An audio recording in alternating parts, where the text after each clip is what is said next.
Hai, masih bersama saya, Mr. Z, bicara. Tentu saja bicara tentang kebenaran, berdasarkan fakta, data, dan realita. Teman-teman, masih ya, ramai diperbincangkan di berbagai media sosial. Nikita Mirzani. Setelah beberapa bulan di rumah tahanan, di Pondok Bambu, ternyata Nikita Mirzani merasa bosan merasa bosan di tahanan, teman-teman. Ya, karena sudah sekian lama ya ada di rumah tahanan. Inilah yang akan kita bahas, teman-teman. Kemarin ada sidang di Pengadilan Negeri Jakarta Selatan yang menunjukkan bahwa Nikita Mirzani menghadirkan ahli, bukan main-main, bukan sembarang ahli. Semua ahli nampaknya membela Nikita Mirzani. Supaya tidak menjadi fitnah, teman-teman, saya akan bacakan ini untuk Anda. Berikut. Dari Suara.com, jengah mendekam di penjara, Nikita Mirzani rindukan liburan. Aku buluk. Suara.com, aktris kontroversial Nikita Mirzani kembali menjalani sidang lanjutan kasus yang menjeratnya. Meski harus berhadapan dengan proses hukum yang pelik, perempuan 39 tahun itu tetap menunjukkan senyum yang optimis di hadapan majelis hakim. Dalam agenda sidang kali ini, pihak Nikita Mirzani menghadirkan saksi ahli untuk memperkuat pembelaannya.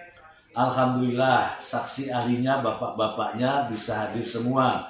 Niki mau ngucapin terima kasih, ujar Nikita Mirzani usai sidang di Pengadilan Negeri Jakarta Selatan kemarin. Ibu 3 anak itu tampak sangat yakin dengan kredibilitas para ahli yang dihadirkan di ruang sidang.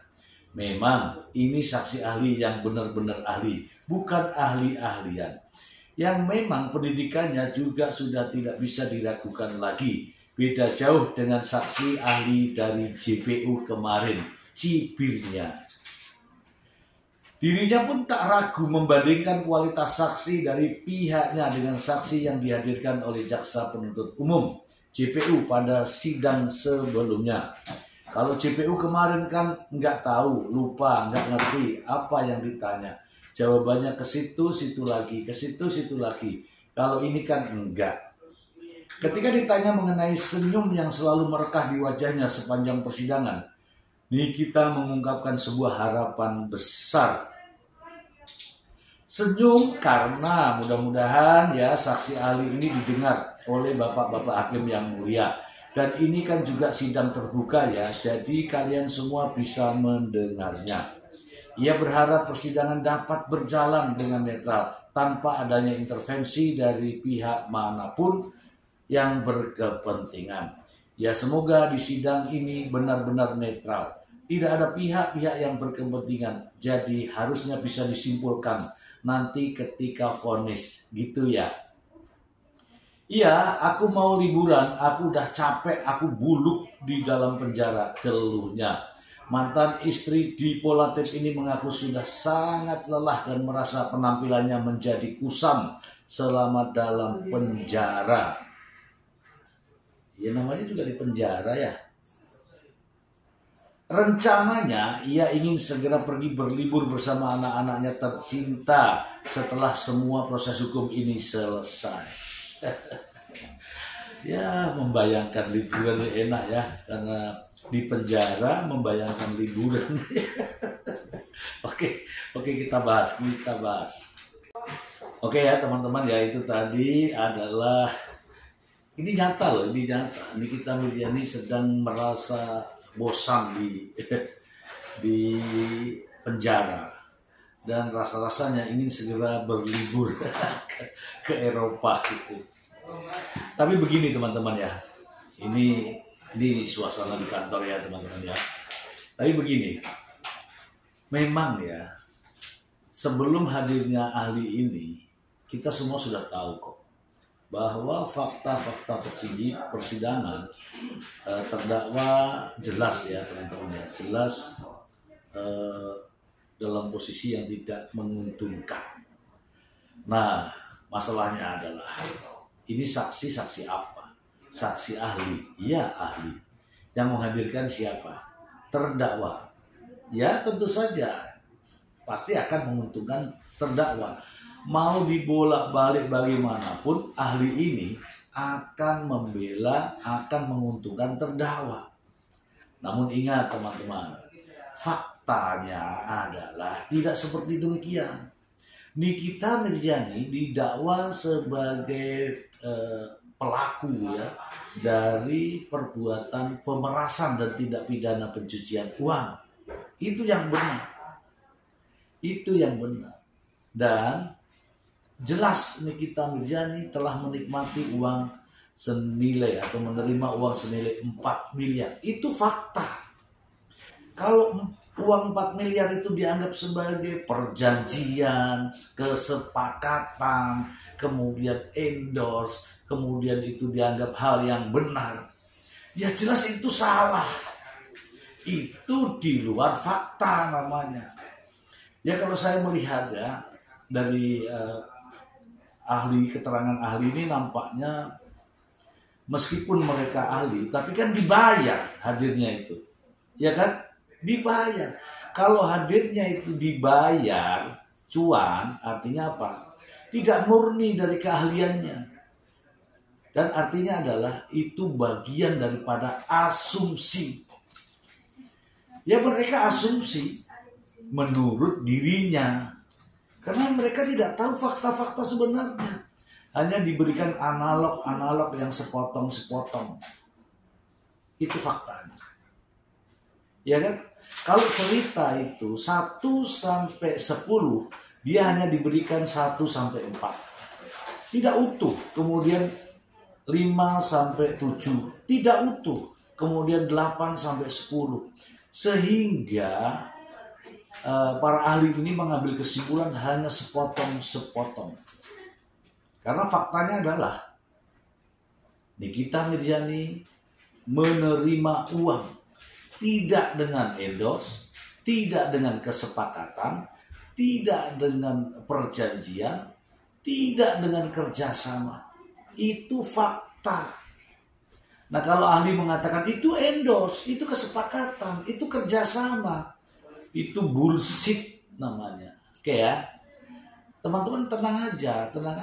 Itu karena adanya kepentingan. Karena memang terdakwa yang menghadirkan. Ya. Dan hakim juga bukan orang bodoh. Hakim itu juga ahli hukum. Tetapi posisinya sebagai hakim. Oke ya teman-teman ya. Ini nih kita bicara fakta ya. Dan tidak main-main. Masa ada pemerasan dijadikan sebagai kesepakatan? Ya nggak bisa. Ada lagi yang ahli mengatakan bahwa yang mentransfer uang itu adalah pelaku TPPU. Ya nggak mungkin. Ini aneh ini bapak-bapak itu ya. Meskipun dibayar itu tetap menggunakan logika lah, ya. Jangan berasumsi-asumsi. Tapi wajar lah ya kalau mereka berasumsi karena dibayar ya teman-teman ya. Karena dibayar. Oke? Untuk agenda sidang minggu depan ya, itu kalau nggak salah agendanya ada ahli-ahli lain ya, macam-macam ahli. Ini saya berharap juga ini jaksa penuntut umum tidak perlu meladeni pertanyaan-pertanyaan terhadap ahli-ahli yang disajikan. Jangan sampai terpancing dengan persoalan yang sebenarnya tidak perlu dijelaskan dalam persidangan. Karena apa? Nggak nyambung. Kalaupun toh bertanya kepada ahli-ahli yang dihadirkan, saya minta jaksa sudah mengkonsep pertanyaan itu supaya nggak begitu nampak gagap gitu ya.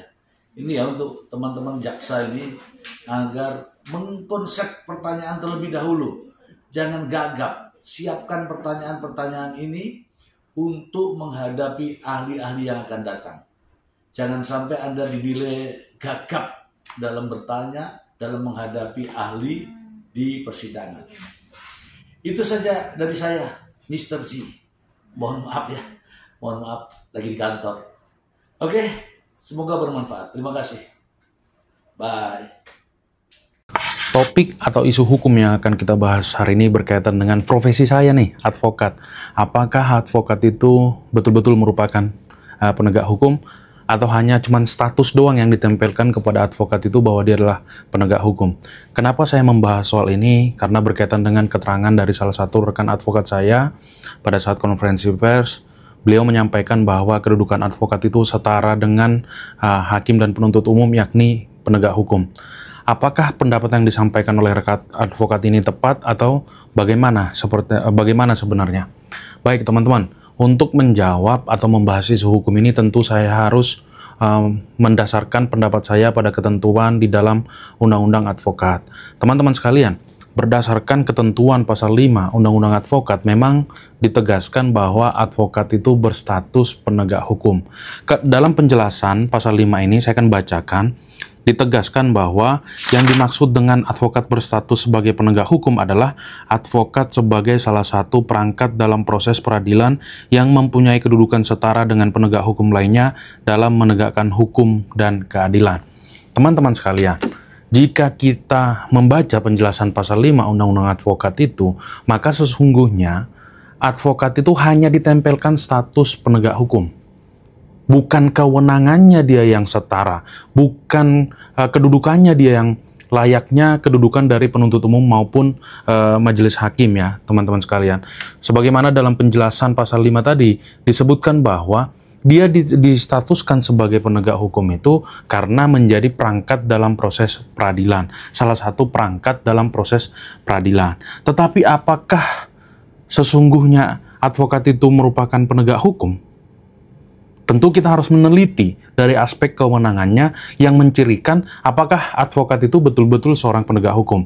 Kalau kita lihat kedudukan advokat dalam sistem peradilan pidana, maka berdasarkan ketentuan di dalam KUHP, klaster kehadiran advokat atau penasihat hukum dalam proses perkara pidana itu tidak wajib. Kalau dia tindak pidananya bukan yang dikualifikasi sebagai tindak pidana yang diancam dengan pidana berat, yang diancam dengan pidana 9 tahun atau lebih, maka kehadiran penasihat hukum, kehadiran advokat itu bukanlah suatu hal yang wajib. Si terdakwa dapat hadir sendiri tanpa didampingi oleh penasihat hukum jika dia hanya diancam dengan tindak pidana yang ancamannya di bawah 9 tahun, bukan tindak pidana berat. Artinya apa? Keberadaan advokat sebagai perangkat dalam sistem peradilan pun itu sifatnya tidak wajib. Tidak semua pemeriksaan perkara pidana itu wajib untuk didampingi oleh penasihat hukum, yakni advokat. Itu yang pertama berkaitan dengan kehadiran advokat dalam sistem peradilan pidana di Indonesia. Yang kedua, kalau kita berbicara tentang penegakan hukum, tentu itu harus ada kewenangan berkaitan dengan upaya menegakkan hukum. Nah, kalau kita lihat di dalam ketentuan Undang-Undang Advokat maupun KUHP itu sendiri berkaitan dengan perkara pidana, kita tidak melihat ada suatu kewenangan yang melekat kepada advokat, yang melekat kepada penasihat hukum berkaitan dengan penegakan hukum. Konstruksi penegakan hukum atau kewenangan penegakan hukum itu tentu dengan identik dengan kewenangan upaya paksa. Apakah seorang advokat dalam perkara pidana, seorang penasihat hukum dalam perkara pidana, dia memiliki kewenangan berbentuk upaya paksa? Jawabannya adalah tidak. Advokat itu tidak memiliki kewenangan apapun untuk memaksa seseorang. Berbeda halnya dengan penuntut umum, berbeda halnya dengan majelis hakim, berbeda halnya dengan penyidik. Kalau kita lihat, penyidik punya kewenangan penahanan, penuntut umum punya kewenangan penahanan, majelis hakim punya kewenangan penahanan. Artinya apa? Dari aspek kewenangan, dari aspek kehadiran, keberadaan dalam sistem peradilan pidana, sudah sangat jelas berbeda antara advokat dengan penyidik, penuntut umum, maupun majelis hakim.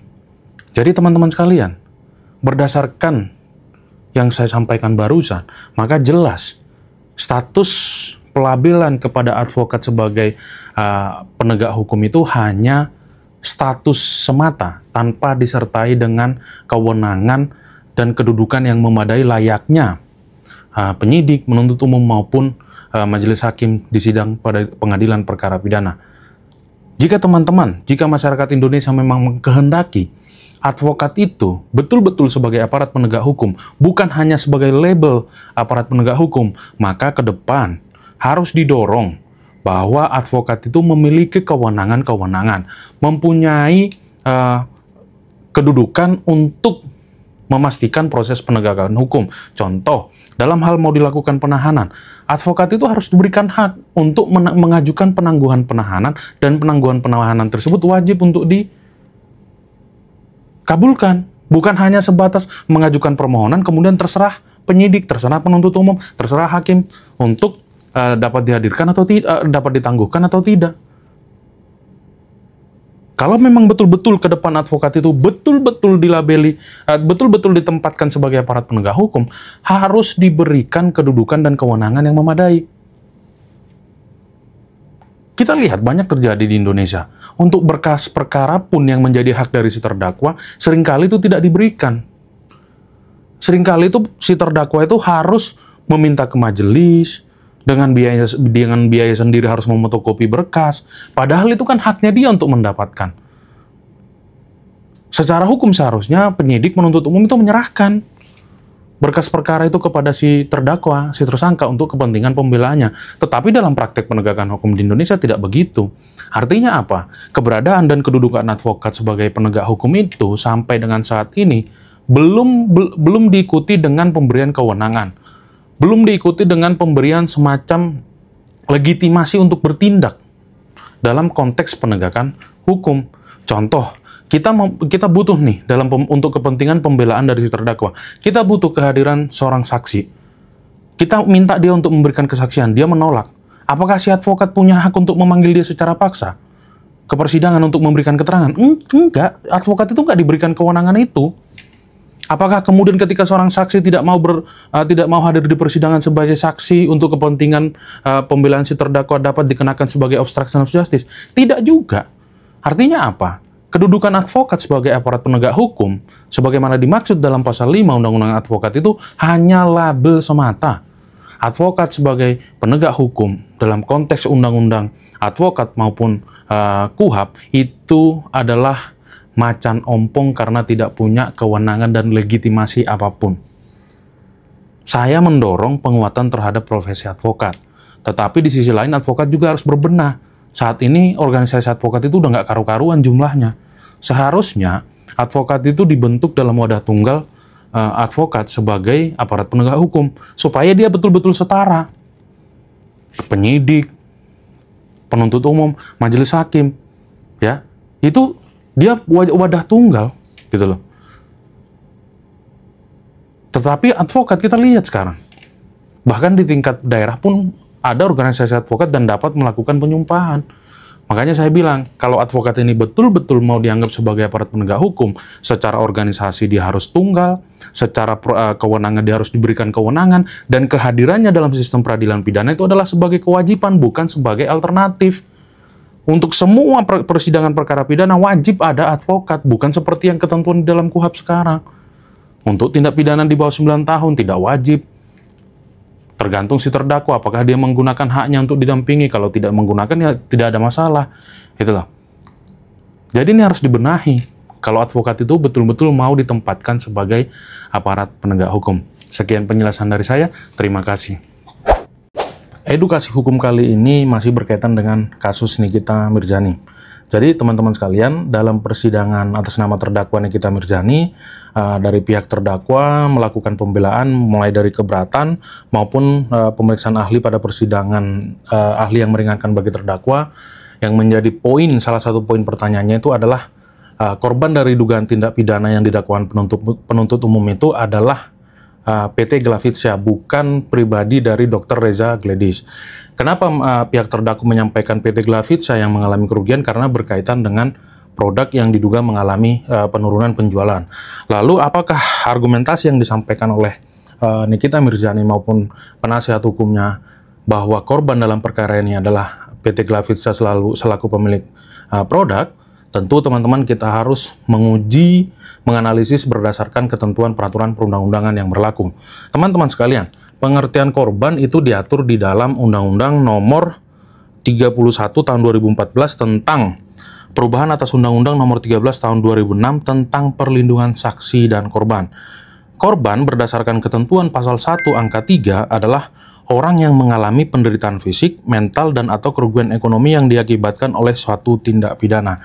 Artinya, seseorang dapat dikualifikasi atau dapat dinyatakan sebagai korban ketika dia mengalami kerugian ekonomi atau dia mengalami penderitaan secara fisik atau mental. Nah, kalau kita kaitkan dengan dakwaan penuntut umum, maka di dalam dakwaan penuntut umum pada bagian akhir, pada paragraf akhir fakta, dakwaan ke-1 atau kedua, kita akan menemukan fakta sebagai berikut. Bahwa atas perbuatan terdakwa Nikita Mirzani bersama-sama dengan saksi Ismail Marzuki yang mengancam melalui aplikasi WhatsApp akan menghancurkan kredibilitas saksi Reza Gledis sebagai dokter, sehingga mengakibatkan saksi Reza Gledis mengalami kerugian sebesar 4 miliar. Artinya apa? Dakwaan penuntut umum ini berkaitan dengan adanya uang 4 miliar.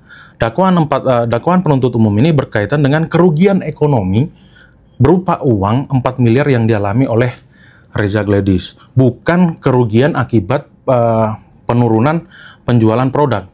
Artinya apa? Ada perbedaan antara yang disampaikan oleh terdakwa dan penasihat hukumnya dengan dakwaan penuntut umum.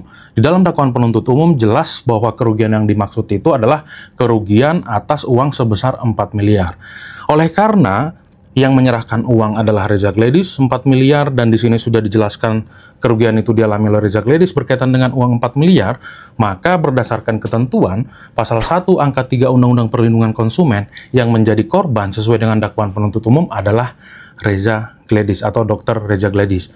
Dengan demikian, mengingat dalam konsep hukum delik aduan yang berhak atau yang dapat mengajukan aduan itu adalah orang yang menjadi korban, maka dalam perkara ini, karena korbannya adalah Dr. Reza Gledis, sudah tepat ketika pengaduan tersebut diajukan oleh Dr. Reza Gledis. Di samping itu, kerugian uang 4 miliar ini kan diminta kepada Dr. Reza Gledis, diberikan oleh Dr. Reza Gledis. Sehingga tidak ada korelasinya untuk menyatakan bahwa PT Glavitsa lah yang mengalami kerugian dalam perkara ini.